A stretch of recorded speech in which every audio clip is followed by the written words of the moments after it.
네, 세금 보고 잘해야 합니다. 절세는 바로 돈입니다. 올해는 변경된 바뀐 세금 보고 규정도 많습니다. 정보톡톡 오늘은 안병찬 공인회계사 직접 초대했습니다. 네, 안녕하십니까? 네, 안녕하십니까? 요즘 많이 바쁘십니까?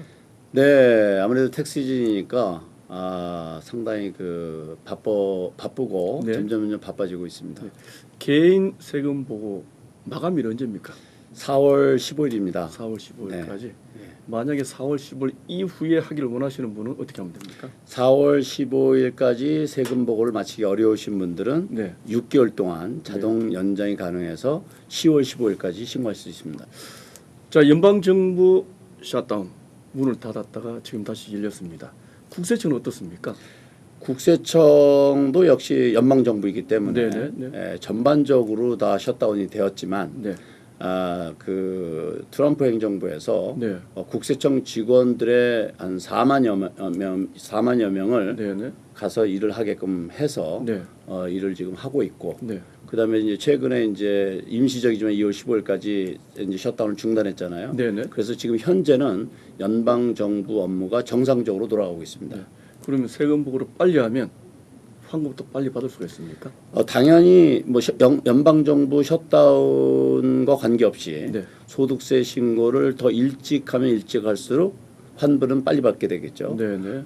예년과 마찬가지로 만약에 이파일을 하고 네. 은행으로 자동적으로 입금하게 한다면 네. 2 내지 3주면 리펀드를 받을 수가 있습니다. 네.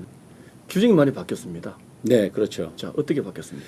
우선 이제 일반 개인들이 가장 많이 관심을 가질 만한 것은 역시 인적 공제가 폐지되었다는 거예요. 네. 인적 공제라는 건 그 세금 보고에 신청하는 식구 수에 따라서 네. 1인당 한 4,050불씩 네. 그 세금 혜택을 주었던 건데 네. 이걸 2018년에 없애버렸어요. 그럼 4인 가족이면 대략 16,000불. 예, 그렇죠. 16,000불 정도 되겠죠. 인적 공제를 받았다. 그렇죠. 네. 그런데 이제 그게 이제 폐지가 돼버렸어요.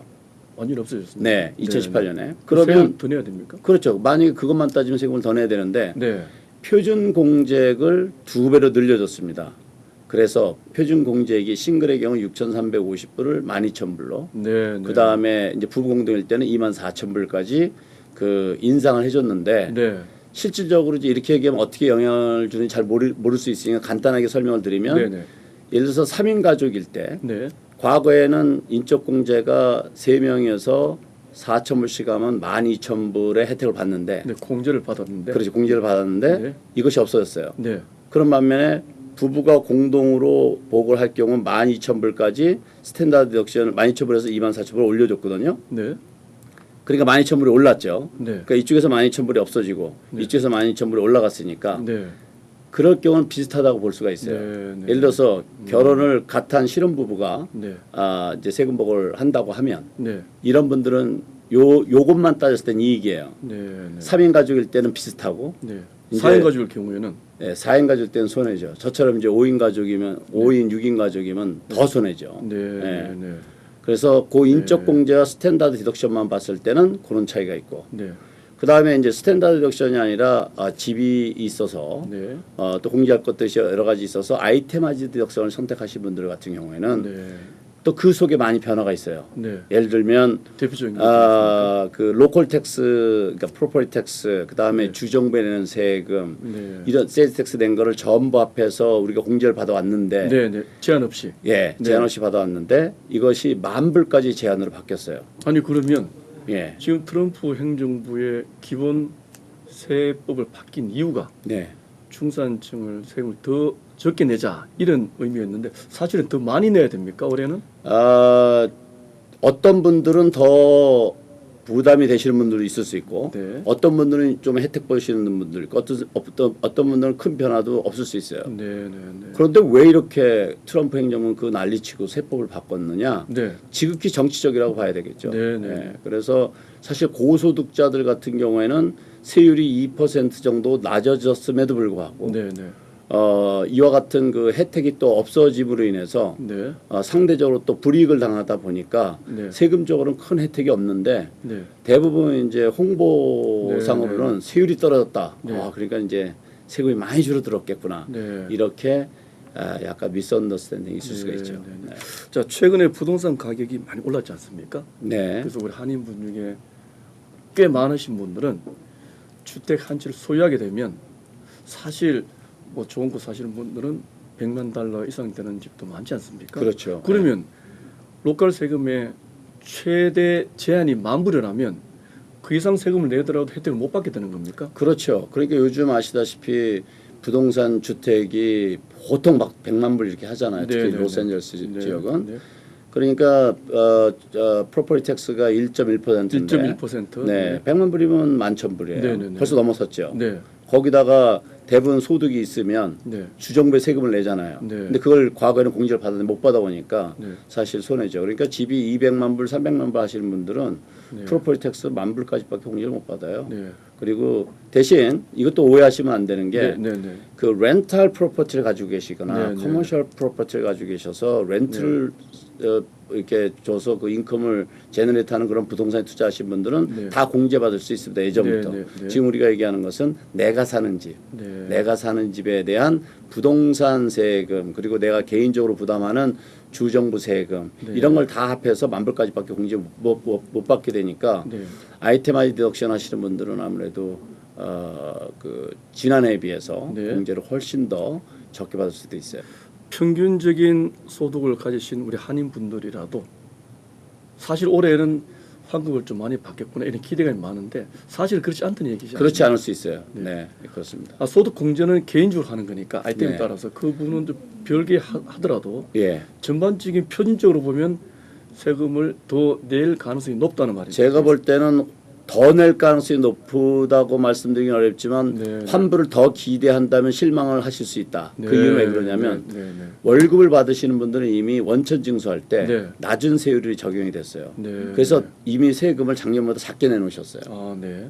사실은 만약에 작년처럼 내놨으면 그 2% 차이만큼 리펀드를 더 받을 수 있었을 텐데 네, 네, 네. 이미 연초부터 그 세율이 줄어든 그 세율로 원천 징수를 해왔기 때문에 예, 네. 아마 생각보다는 리펀드가 네.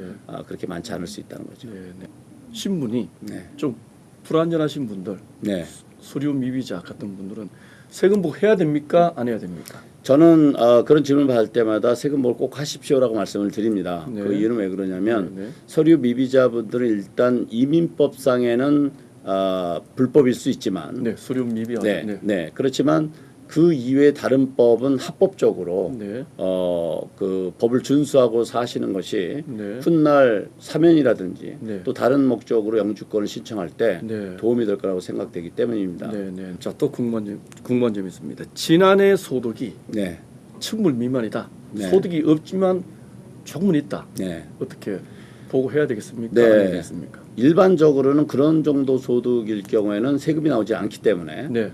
보고하지 않아도 괜찮습니다. 네. 다만 네. 간혹 가다가 네. 소득이 작긴 한데 네. 정부에서 주는 크레딧의 대상이 되거나 네. 또는 네. 본인이 소득을 그 작은 소득에 벌었을 때 때는 원천 징수되는 세금이 있어서 네, 네, 네. 환불을 받을 수 있는 경우가 있어요. 네, 그래서 네. 무조건 포기하는 것보다는 네. 전문가하고 한번 상의를 하신다든지 네. 아니면 본인이 하실 수 있는 본인이 한번 점검을 해본 다음에 결정하시는 것이 네. 좋겠죠. 네. 자, 지금 우리 한인 사회에서 우리 안병찬 CPA께서는 오랫동안 일해봤습니다. 절세 한인들이 절세할 수 있는 가장 좋은 방안 어떤 방안이 있습니까? 절세는 우리가 생긴 게 다른 것처럼 사람의 소득 구조와 비용 구조에 따라 너무 많이 다른데 그렇죠. 네. 제일 중요한 것은 정확한 정보를 갖고 네. 본인이 스스로 결정하기 전에 네. 전문가하고 상의하시는 것이 우선 가장 기본적으로 하셔야 될 일이라고 네, 생각이 네, 되고요. 네, 그 다음에 그 소득하고 비용 공제받을 것을 잘 챙겨두는 것이 네. 두 번째 꼭 해야 될 일이라고 생각이 되고 네. 그러고 나서 이제 뭐 그 정부에서 발표되는 각종 네. 규정이라든지 네. 또는 본인이 지출된 다양한 것 중에 혹시 내가 내 생각에는 공제가 아니라고 생각을 하는데 네, 네.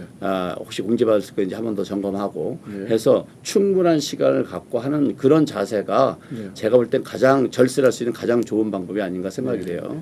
그 안에 많은 규정들을 절세하기 위한 규정들을 설명하는 너무 많은 시간이 네, 네. 필요한데 네. 이제 그런 생각을 가지시고 보시게 되면 분명히 절세할 수 있는 길이 있다고 저는 생각합니다. 네, 지금까지 안병찬 공인회계사였습니다. 네, 잘하면 돈이 되지만 잘못하면 독이 되는 것, 바로 세금보고입니다. 현명한 절세는 조금만 신경 쓰면 누구나 다 할 수 있습니다. 돈을 많이 버는 것도 중요합니다. 하지만 법이 정한 절세 방법을 이용하는 것은 더 중요합니다. 돈 버는 세금보고 잘 준비하시기 바랍니다.